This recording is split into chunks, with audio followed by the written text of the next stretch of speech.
Assalamualaikum warahmatullahi wabarakatuh. Perkenalkan, nama saya Bayu Rahmat Sari.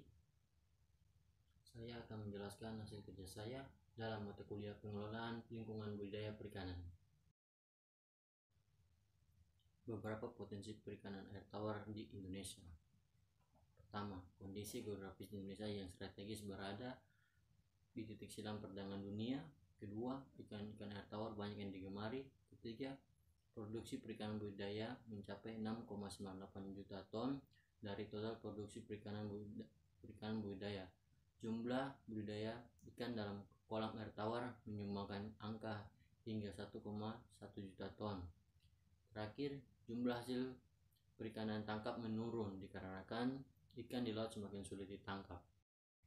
Jenis-jenis yang dikultivasi diantaranya ikan nila, ikan lele, ikan gurame, dan ikan mas, dan juga beberapa jenis udang lainnya. Metode-metode budidaya tradisional, intensif, semi-intensif, biofloc. Masuk kepada kelebihan dan kekurangan sistem biofloc.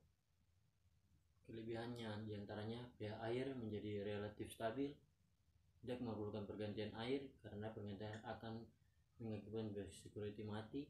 Limbah yang ada pada kolam budidaya akan didaur ulang menjadi pakan berprotein tinggi. Kekurangannya adalah tidak dapat diterapkan pada kolam atau tambak yang bocor, memerlukan aerator yang dapat bekerja terus-menerus. Pergantian air harus lebih sering dan teliti demi mencegah timbulnya nitrit dan amonia. Apabila aerasi berhenti, maka akan terjadi pengendapan bahan organik, dan apabila flok terlalu berat, terlalu pekat dapat menyebabkan kematian bertahap karena oksigen menjadi rendah. Pentingnya pengelolaan lingkungan budidaya dalam mendukung kelangsungan aquacultur yang berkelanjutan. Dengan mendaur ulang air yang dipakai dalam budidaya, tidak menggunakan bahan kimia dalam budidaya, serta tidak membuang limbah budidaya sembarangan. Dengan demikian akan mendukung keberlanjutan budidaya. Tentunya pada cara-cara budidaya ikan yang baik dalam segi lingkungan. Unit usaha budidaya berada pada lingkungan yang sesuai, di mana risiko keamanan pangan dari bahan kimiawi, biologis, dan fisik diminimalisir. Kedua, unit usaha budidaya mempunyai sumber air yang baik dan air pasok terhindar dari sumber polusi. Ketiga, usaha budidaya mempunyai desain dan tata yang dapat menjaga kontaminasi silang. 4. Pembuangan limbah dikelola, dikumpulkan, dan dibuang dengan cara yang higienis dan saniter untuk mencegah kontaminasi. Selanjutnya, hal-hal yang diperhatikan dalam pembukaan lahan untuk budidaya air tawar. Yang pertama, dengan menganalisis jenis tanah. Tanah yang baik dalam budidaya adalah tanah liat berpasir. Jenis tanah ini cukup kedap air, teksturnya solid sehingga pembuatan tanggulnya pun akan lebih mudah. Elevasi tanah, lahan datar atau lahan miring. Kemiringan lahan menentukan metode penggalian dan pembuatan tanggul nantinya. Pada lahan miring, pengaturan pola aliran air lebih mudah. Lokasi lahan apakah dekat dengan sumber air. Ketiga, sumber airnya belum tercemar. Topografi lahan yang sesuai untuk budidaya air tawar.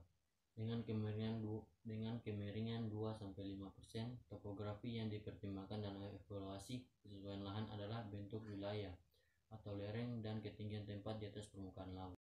Selanjutnya, peran tekstur tanah dalam mendukung keberhasilan budidaya air tawar. Tanah liat berpasir sebagai tanah yang baik untuk pembuatan kolam dikarenakan tidak mudah meresap air. Kedua, tanah liat berpasir juga sebagai konstruksi pembuatan pematang dikarenakan kuat dan keras serta tidak retak saat mengering. Ketiga, tanah yang tidak mudah menyerap air dapat membantu stabilnya ketinggian air pada kolam. Keempat, sebagai media tumbuh mikroorganisme yang nantinya menjadi pakan alami. Selanjutnya masuk pada sumber air, debit air, dan kontinuitas. Keuntungan sumber air ini adalah mempunyai kandungan oksigen yang cukup tinggi. Pada kegiatan budidaya ikan, jumlah air yang dibutuhkan tidak sedikit harus tersedia secara terus-menerus.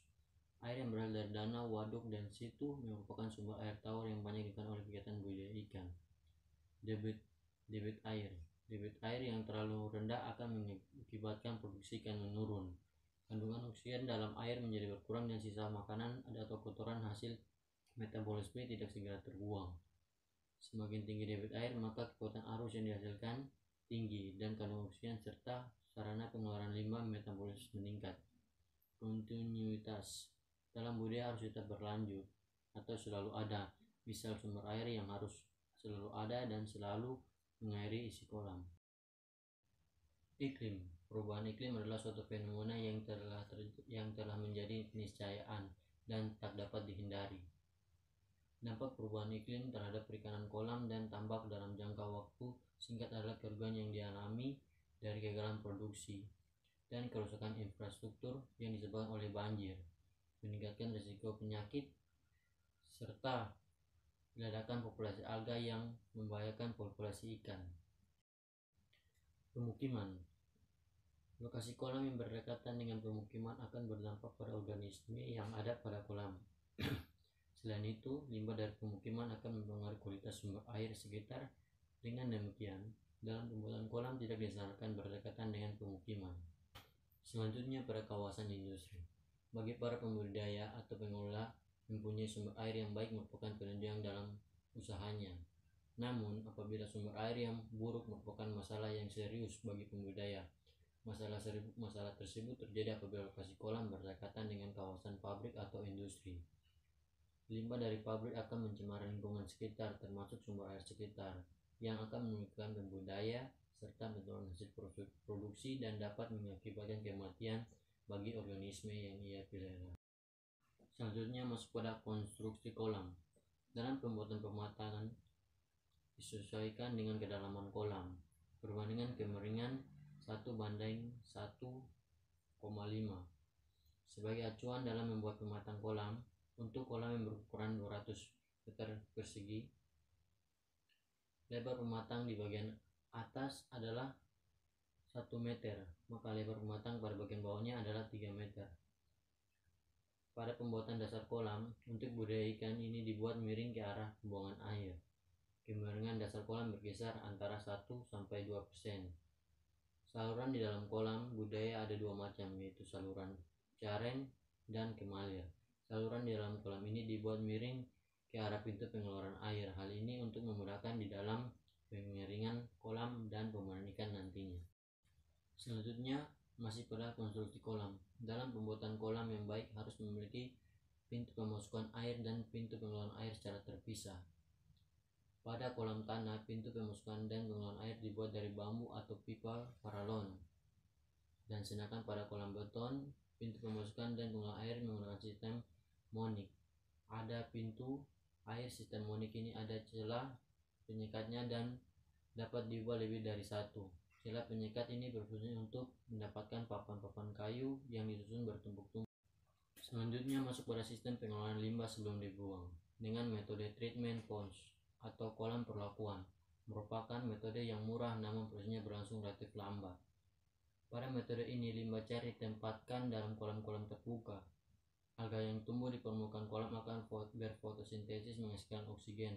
Oksigen tersebut kemudian digunakan oleh bakteri aerob untuk proses penguraian. Bahan organik dalam limbah pada metode ini terkadang kolam juga diaerasi. Selama proses penguraian di kolam, limbah juga akan mengalami proses pengendapan. Setelah limbah terdehidrasi atau terurai dan terbentuk endapan di dalam dasar kolam, limbah dapat disalurkan untuk dibuang ke lingkungan dan atau diolah lebih lanjut. Selanjutnya masuk pada budaya air tawar. Sistem resirkulasi tertutup adalah sistem di mana air kolam budidaya tidak diganti-ganti, air ditambah atau dikurangi, diganti hanya bila terdapat kendala atau masalah pada sistem budidaya. Tujuannya adalah meminimalkan pergantian air dari luar untuk mencegah gangguan dari luar sistem. Selanjutnya masuk pada kelebihan dan kekurangan sistem resirkulasi tertutup. Kelebihannya adalah memudahkan pembudidaya untuk mengontrol kondisi aquaculture secara menyeluruh, meliputi kualitas air, pemberian pakan, dan pencegahan penyakit. Kekurangannya diantaranya biaya investasi sangat mahal, biaya untuk listrik dan sistem pemompaan menjadi sangat tinggi, memerlukan tenaga kerja dan manajer yang berpengalaman, serta dan jika terjadi kontaminasi penyakit akan cepat menyebar ke seluruh sistem. Selanjutnya masuk pada urban aquaculture, budidaya ikan sistem hidroponik. Teknologi budidaya ini adalah gabungan dari budidaya ikan aquaculture dan budidaya tanaman sayuran atau hidroponik dalam satu kesatuan sistem, khususnya yang memiliki keterbatasan lahan untuk mengoptimalkan produktivitas biota perairan.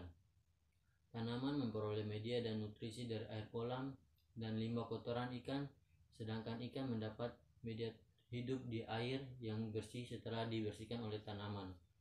Limbah kotoran ikan banyak mengandung zat amonia yang dapat diubah oleh cacing dan mikroba di sekitar akar tanaman menjadi zat lain.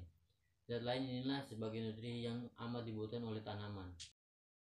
Adapun kelebihan dan kekurangan sistem hidroponik. Kelebihannya adalah dapat diterapkan pada lahan sempit dan lahan luas, lebih efektif di dalam memanfaatkan sumber daya listrik dan air, menghasilkan 2 macam produk dalam satu kali panen. Tanaman tidak membutuhkan suplai nutrisi berbahan kimia. Kekurangannya adalah investasi awal yang lumayan besar, karena untuk membuat kolam ikan serta paralon untuk menyalurkan pupuk dan juga perawatan yang harus dilakukan setiap hari, yaitu dengan mengecek saluran air apakah lancar atau tidak. Selanjutnya masuk pada tantangan masa depan budidaya air tawar di Indonesia. Para peneliti memprediksikan bahwa dalam beberapa tahun ke depan perikanan tangkap akan mengalami penurunan hasil tangkap dikarenakan overfishing. Dengan demikian sektor perikanan budidaya menjadi harapan. Namun ketersediaan pakan bergantung pada pabrikan yang membuat harganya mahal, yang menyulitkan pembudidaya skala kecil. Kedepannya pemerintah membuat program pakan ikan mandiri dengan bahan baku lokal yang bertujuan untuk pasokan pakan ikan yang murah dan protein yang tinggi untuk pembudidaya skala kecil.